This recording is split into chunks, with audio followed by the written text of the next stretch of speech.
Shalom Awesome Kids, selamat datang di ibadah online kita. Berikut adalah panduan beribadah kita pada hari ini. Yang pertama, adik-adik, mari kita persiapkan diri kita dan pakailah pakaian rapi dan juga sopan.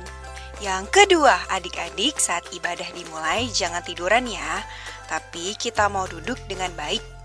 Jika adik-adik sedang sakit, boleh ibadah di tempat tidur ya. Yang ketiga, adik-adik, mari kita siapkan Alkitab kita. Yang keempat, bagi adik-adik yang sudah bisa menulis, ayo siapkan buku dan alat tulisnya ya. Hal ini berguna untuk mencatat firman Tuhan yang disampaikan pada hari ini.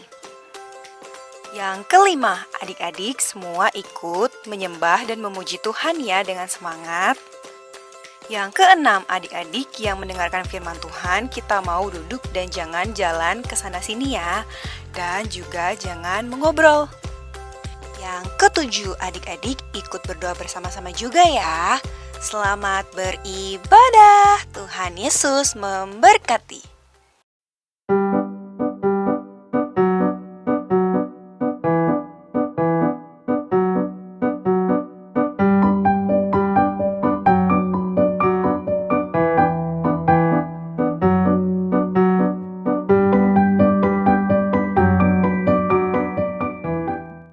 Hey, yo.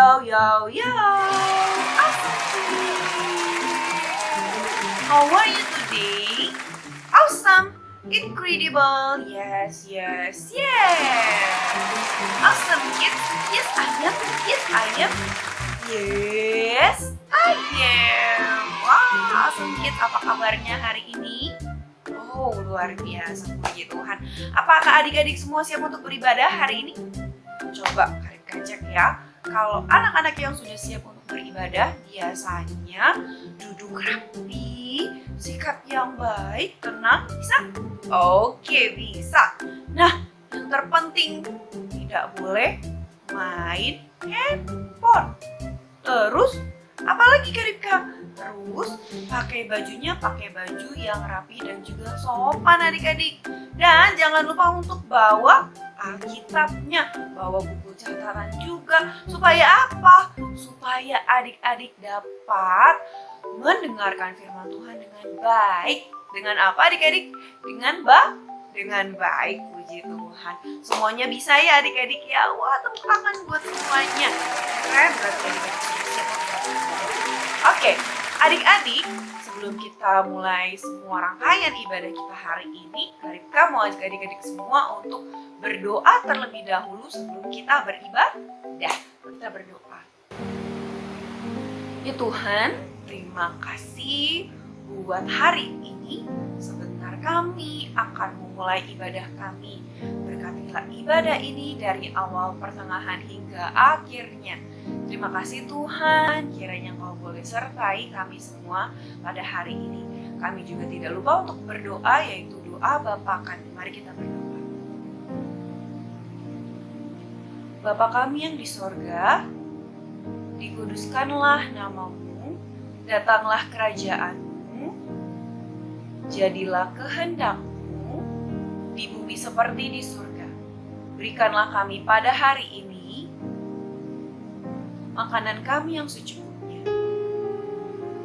Dan ampunilah kami akan kesalahan kami, seperti kami juga mengampuni orang yang bersalah kepada kami. Dan janganlah membawa kami ke dalam pencobaan, tetapi lepaskanlah kami daripada yang jahat. Karena Engkaulah yang mempunyai kerajaan dan kuasa dan kemuliaan sampai selama-lamanya. Amin. Adik-adik semua, hari ini kita mau apa ya? Sebelum kita dengerin firman Tuhan, mau apa? Oh, memuji dan menyembah Tuhan. Wah, keren. Nah, adik-adik, sebelum kita memuji dan menyembah Tuhan, Karibka mau tanya tema kita hari ini apa ya adik-adik ya? Tentang apa? Tanduk keselamatanku. Tentang apa? Tanduk keselamatanku. Nah, maksudnya apa, Kak Rika? Adik-adik, kita harus ingat bahwa Tuhan adalah penolong kita. Tuhan adalah apa, adik-adik?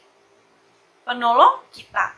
Jadi saat kita melakukan segala sesuatu, kita harus percaya bahwa Tuhan ada menemani kita untuk dapat menolong kita di segala kegiatan kita. Nah, adik-adik, contohnya seperti apa? Kalau adik-adik sebagai siswa atau sebagai seseorang yang sedang belajar, adik-adik pasti dikasih tanggung jawab sama siapa? Sama ibu guru. Misalnya, ibu guru memberikan tugas, PR. Adik-adik biasanya mengerjakan atau tidak? Pasti mengerjakan ya adik-adik ya. Nah, kalau adik-adik mengerjakan ketika PR-nya sulit, adik-adik harus apa? Pertama, berdoa dulu sama Tuhan. Dan kedua, percaya bahwa Tuhan akan bantu adik-adik semua. Lewat siapa? Lewat mama, lewat papa, lewat kakak, lewat semua orang yang bisa bantu adik-adik supaya menyelesaikan tugas itu. Asal apa? Asal adik-adik punya rasa untuk bertanggung jawab untuk menyelesaikan tugas itu. Nah, kalau adik-adik percaya sama Tuhan, kalau adik-adik dapat melakukan itu, Tuhan pasti apa? Tuhan pasti tolong adik-adik. Karena Tuhan adalah tanduk keselamatan kita. Jadi adik-adik harus percaya bahwa Tuhan akan menolong kita semua. Wah, hebat. Oke.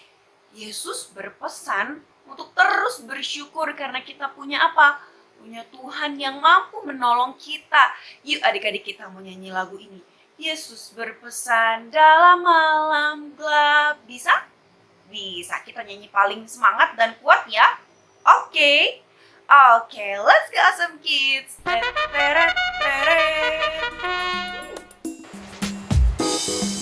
Let's go awesome kids. Mari kita nyanyi lagu ini. Katakan Yesus berpesan dalam malam gelap. Yesus berpesan dalam malam gelap. Kamu harus jadi lilin penerang anak masing-masing di sekitarnya. Dalam dunia ini bersinarlah. Oke, lagi kita nyanyi lagu ini. Katakan Yesus berpesan.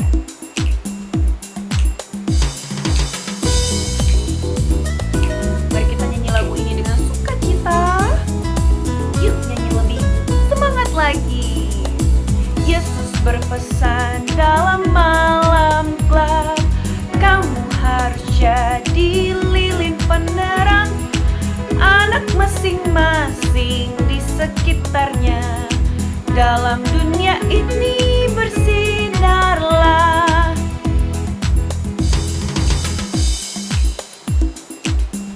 Lebih keras lagi ya. Mari kita sampaikan pesan ini kepada dunia.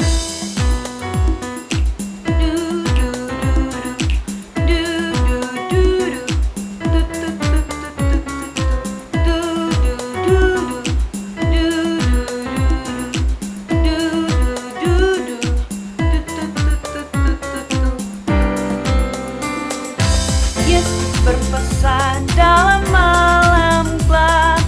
Kamu harus jadi lilin gemerlap anak masing-masing di sekitarnya. Dalam dunia ini bersinarlah. Dalam dunia ini bersinarlah. Dalam dunia ini bersinarlah.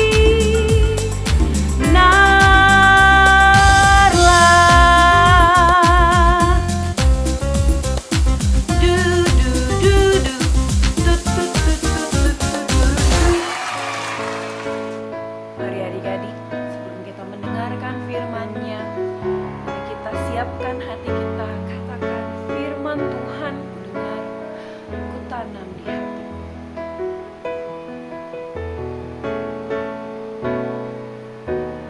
Firman Tuhan ku dengar, ku tanam di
kita sudah memuji dan menyembah Tuhan. Sekarang kita mau apa? Mendengarkan firman Tuhan. Wah, semuanya adik-adik ya. Kami minta semua tetap duduk yang rapih ya saat mendengarkan firman Tuhan, dan juga tetap tenang, tidak ngobrol sama teman kiri kanannya atau ngobrol sama adiknya atau sama mama papa. Jangan ya. Dan Karipka minta semuanya tetap fokus saat mendengarkan firman Tuhan. Oke, adik-adik semuanya keren-keren. Ya, tepuk tangan buat semuanya. Oke adik-adik, kita sudah memuji dan menyembah Tuhan. Sekarang kita mendengarkan firman Tuhan. Dan Awesome Kids, God bless you. Bye-bye.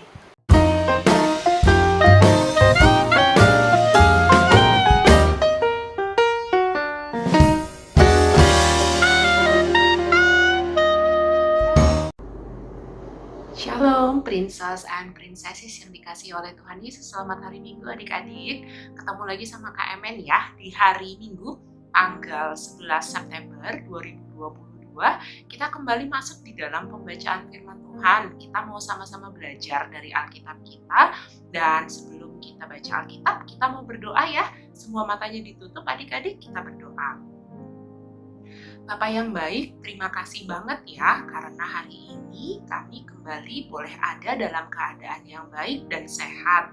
Kami mau baca Alkitab kami, tapi kami minta Roh Kudus ajarin kami ya, supaya kami ngerti apa yang kami baca dan kami menjadi pelaku firman Tuhan yang setia. Di dalam nama Tuhan Yesus yang baik, kami berdoa. Amin.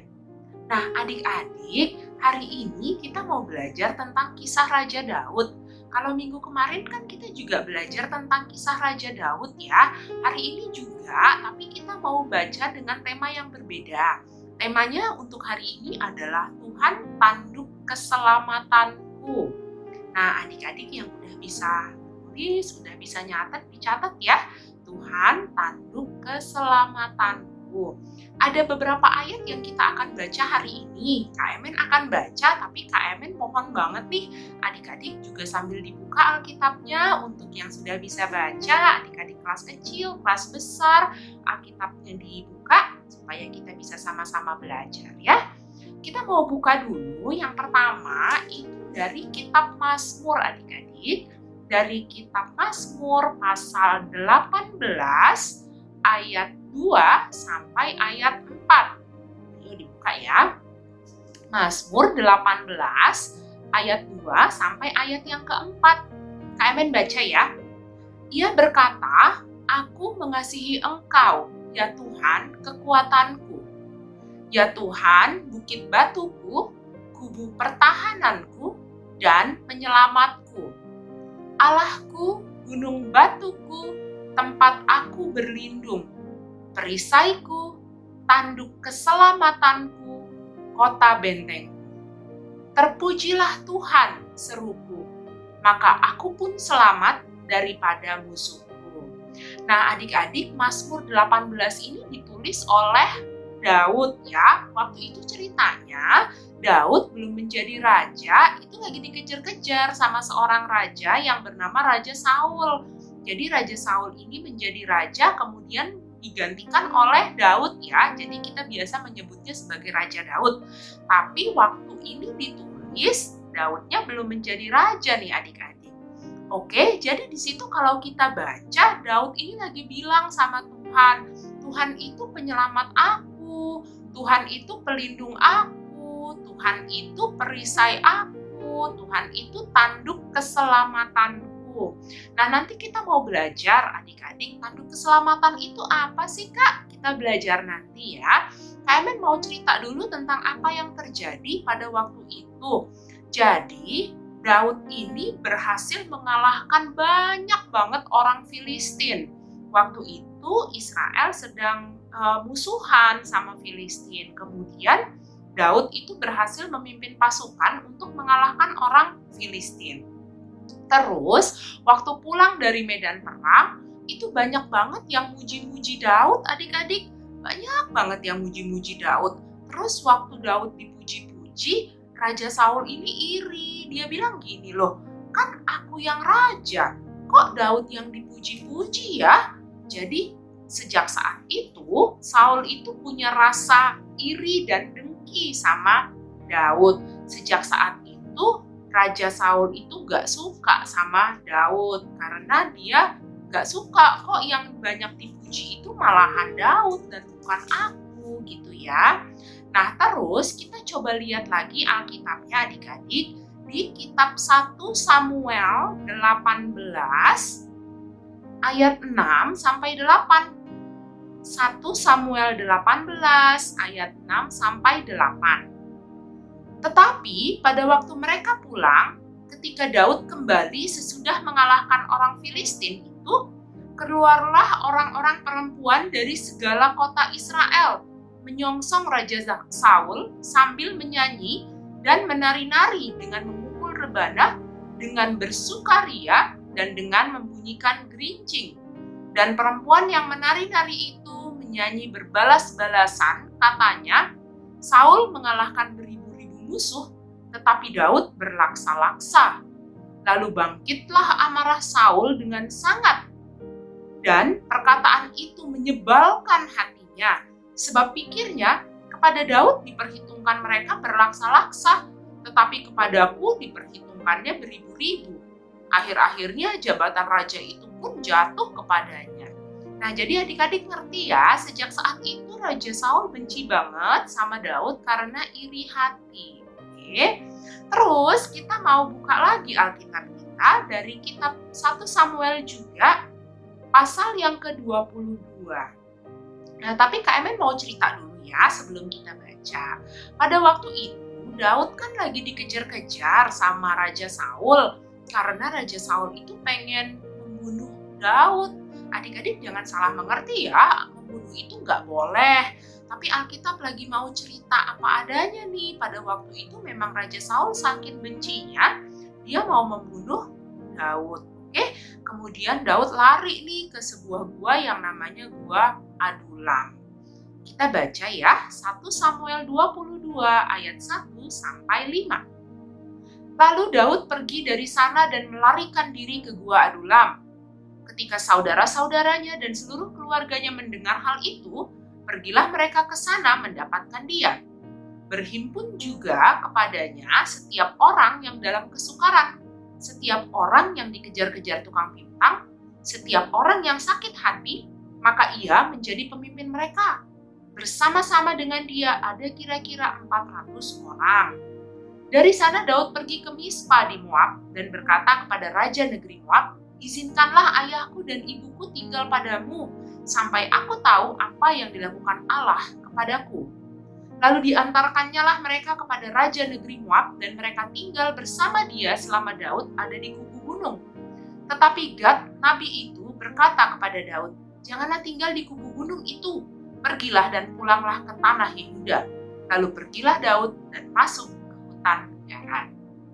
Nah adik-adik, sepanjang pembacaan Alkitab kita, dari kitab 1 Samuel ini, nanti ada di pasal yang ke-24, kemudian ada di pasal yang ke-26, itu ceritanya Daud ini punya kesempatan untuk membunuh Raja Saul loh adik-adik.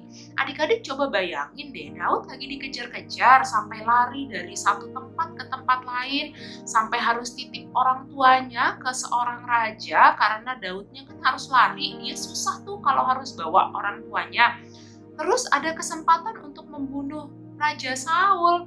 Tapi Alkitab mencatat bahwa Daud tidak melakukan itu loh adik-adik. Daud tidak mau membunuh Raja Saul. Dia tidak mau membalas kejahatan dengan kejahatan.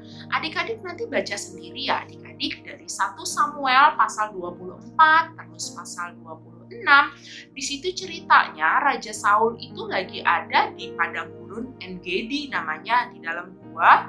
Waktu itu Daud bisa tuh bunuh, tapi dia tidak lakukan karena dia bilang, "Aku nggak mau jamah orang yang diurapi Tuhan, aku nggak boleh membunuh Raja Saul." Kemudian di pasal yang ke-26 itu ada juga saat di mana Raja Saul lagi tidur. Di sebelah kepalanya itu Raja Saul taruh tombaknya adik-adik. Terus Daud sama pasukannya Daud lagi datang ke situ, sebetulnya bisa aja nih Daud ambil itu tombak terus bunuh deh Raja Saul. Tapi sekali lagi Daud bilang, enggak, aku nggak mau melakukan itu karena itu jahat di mata Tuhan. Aku nggak mau bunuh Raja Saul, katanya. Adik-adik, Daud ini hebat banget ya. Daud ini benar-benar menaruh pengharapannya kepada Tuhan. Tadi yang kita baca dari kitab Mazmur dibilang begini kan, Daud bilang bahwa Allah itu gunung batuku, tempat aku berlindung, perisaiku, tanduk keselamatanku, kota bentengku. Adik-adik ingat gak sih profesinya Daud sebelum jadi raja itu apa sih? Profesinya adalah seorang gembala, adik-adik. Kalau gembala itu kan adanya gak di dalam rumah ya, biasanya ada di lapangan terbuka, di padang rumput, terus bersama dengan hewan ternaknya yang biasanya adalah domba. Tanduk keselamatan itu menunjukkan, itu adalah sebuah tanda keberanian, adik-adik. Tanduk itu tanda keberanian. Jadi ketika Daud bilang, Allah itu tanduk keselamatanku, Daud lagi bilang bahwa bersama dengan Tuhan aku berani. Oke, nah adik-adik catat ya, ketika Daud berkata atau ketika kita juga berkata Allah adalah tanduk keselamatan, itu artinya kita memiliki dua hal adik-adik. Yang pertama, kita memiliki kepercayaan diri di dalam Tuhan. Oke, kita memiliki kepercayaan diri di dalam Tuhan. Maksudnya apa sih? Maksudnya gini adik-adik, kalau kita menjadikan Tuhan sebagai tanduk keselamatan, kita itu mengandalkan Tuhan. Kita nggak mengandalkan kehebatan kita mengandalkan kehebatan Tuhan. Sama seperti Daud, dia nggak mau tuh bunuh Raja Saul karena dia tidak mau mengandalkan kehebatannya sendiri. Ya. Yang kedua, apa yang dimiliki yaitu kemenangan. Kalau Tuhan jadi tanduk keselamatan, kita pasti menang loh adik-adik. Menang atas apa? Menang atas dosa, menang atas kebiasaan buruk, menang atas musuh. Tapi ingat, musuhnya itu bukan manusia ya. Musuhnya itu adalah roh-roh jahat yang mau goda kita untuk melakukan hal-hal yang bikin Tuhan Yesus sedih. Nah, kita menang loh kalau misalnya kita jadikan Yesus sebagai tanduk keselamatan kita. Oke adik-adik, sebelum kita selesai, kita mau ayat hafalan ya. Ayat hafalannya dari ayat yang sama kok, dari Mazmur 18, ayat yang ketiga. Ya Tuhan, bukit batuku, kubu pertahananku, dan penyelamatku. Allahku, gunung batuku, tempat aku berlindung, perisaiku, tanduk keselamatanku, kota bentengku. Nah adik-adik dibaca lagi ayat ini, dihafalkan ya. Ini jadi ayat yang terus harus kita renungkan, bahwa kita punya Tuhan yang hebat, yang selalu membela kita, yang selalu menolong kita. Oke, Alkitabnya boleh ditutup. Kita sekarang mau berdoa ya adik-adik. Matanya juga ditutup, oke? Bapak yang baik, terima kasih. Kami sudah belajar bahwa Allah adalah tanduk keselamatan kami. Kisah dari Daud yang pada waktu itu belum menjadi raja dan dia memberikan haknya untuk menang kepada tangan Tuhan. Maka kami tahu kisah selanjutnya Daud menjadi seorang raja karena dia betul-betul mengandalkan Tuhan. Kami mau jadi anak-anak Tuhan yang seperti itu, yang tidak mau membalas kejahatan dengan kejahatan, tapi mau menyerahkan semuanya kepada Tuhan sebagai sumber kemenangan kami. Terima kasih Bapa yang baik. Di dalam nama Tuhan Yesus, kami sudah berdoa. Haleluya. Semua anak hebat bilang, amin. Kita ketemu lagi minggu depan yang adik-adik. Selamat hari Minggu. Tuhan Yesus memberkati. Dadah.